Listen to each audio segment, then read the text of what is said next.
Rain lashed the docks of Port Sterling, a city shrouded in fog and secrets. Dr. Lena Soto, a brilliant marine biologist, was heading home late one Tuesday night. She'd just finished collecting water samples near the old industrial pier, determined to expose the truth about local pollution. Driving through a deserted warehouse district, her world was suddenly plunged into a nightmare. An unmarked, heavy-duty utility truck swerved out of the darkness, boxing her in against a concrete wall. Three figures in tactical gear, faces hidden, jumped out. A distorted voice boomed from a speaker out of the car, Dr. Soto. Now, this wasn't a routine stop. This was an ambush. Fear seized Lena, but her instincts kicked in. She reached for her phone to call for help. Before she could even dial, the driver's side window exploded inward. A gloved hand grabbed her, yanking her violently through the shattered glass. The sharp edges tore her coat and sliced a deep gash across her forehead. The leader, a man she'd later know only as the chief's fixer, pressed a baton to her throat. "You've been warned to stop asking questions about the refinery waste," he hissed. "The pollution reports end here. This wasn't a random crime. It was a calculated act to silence her. They threw her onto the wet, grimy pavement, twisting her arms behind her back and cinching plastic cuffs so tight they cut off her circulation. They didn't leave visible bruises where the world could see. Instead, they forced her into an agonizing stress position, a knee pressed hard into her back, her face ground into the cold concrete. For nearly 20 minutes, they held her there, a silent, brutal message.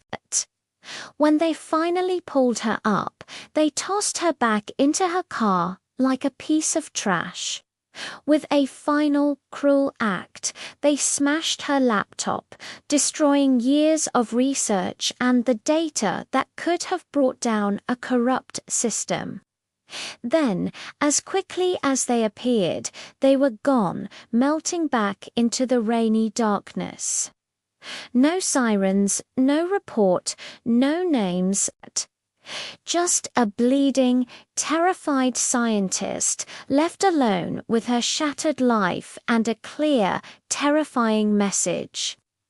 Lena knew her attackers were connected to law enforcement.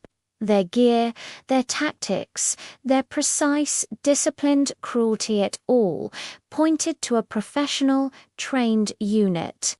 But with no uniforms, no patrol car, and no official record of the incident, her claims were dismissed. The Port Sterling Police Department officially denied that any officers were in that area that night. Her case was labeled a misunderstanding, or maybe a bizarre attack by rival activists. She was left with a ruptured tendon in her shoulder, a paralyzing fear of the dark, and the chilling realization that the system meant to protect her was the very one that had tried to break her.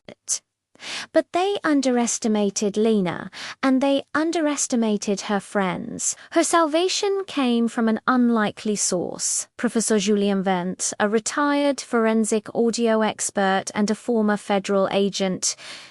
Where others saw a dead end, Julien saw a puzzle.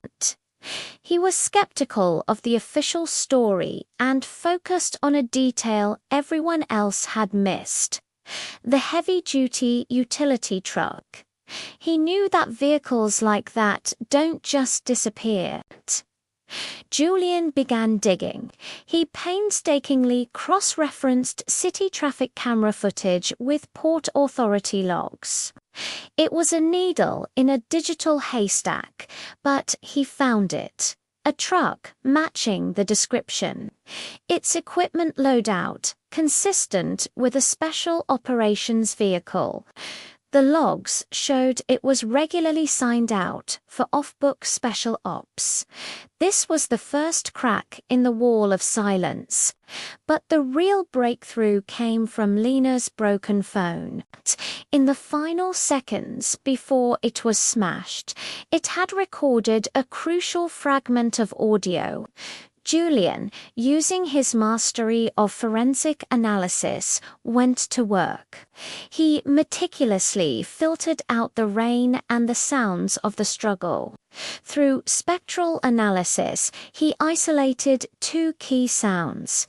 First, the unique low rumble of the truck's engine idler sonic fingerprint. Second, a faint repeating squawk from a radio, a frequency that wasn't standard police issue. The data was undeniable. The engine sound matched the specific model of the truck he'd found in the logs. The radio frequency belonged to a small, elite squad operating outside the normal chain of command. The Chief of Police's Internal Security Unit. They were a ghost, squadron-badged, unaccountable, and tasked with handling the chief's sensitive assignments. Julian had found the invisible force that had attacked Lena. He had the proof, but armed with Julian's forensic evidence and a timeline from the port logs that directly contradicted the police department's sworn statements. Lena and her pro bono legal team went on the offensive. They didn't file a criminal complaint that could be buried in bureaucracy. Instead, they filed a massive civil injunction and a public records request, naming the chief of police and every member of his secret internal security unit. The threat of exposing this shadow squad and their illegal operations in open court sent shockwaves through the city's leadership. The city scrambled to contain the fallout, offering Lena a massive settlement in exchange for her silence, demanding she sign a non-disclosure agreement, but Lena refused. This was never just about the money. It was about justice and ensuring this could never happen to anyone else. The final judgment was a stunning victory. Lena was awarded a massive financial sum covering her medical bills, her pain and suffering, and the deliberate destruction of her career. But the real victory was systemic. The court ordered the immediate and permanent disbandment of the Internal Security Unit. The chief of police, entangled in the corruption scandal tied to the very refinery Lena had been investigating, was forced into an early, disgraced retirement. The three men who ambushed her were officially identified. They faced internal disciplinary hearings that stripped them of their careers and their pensions. They didn't go to jail, but they were removed from the force, their power to terrorize citizens gone forever.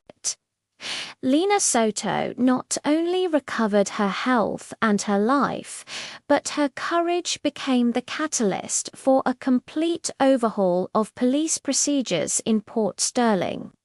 Her fight for justice ensured that a corrupt, unbadged unit could never again operate in the city's shadows.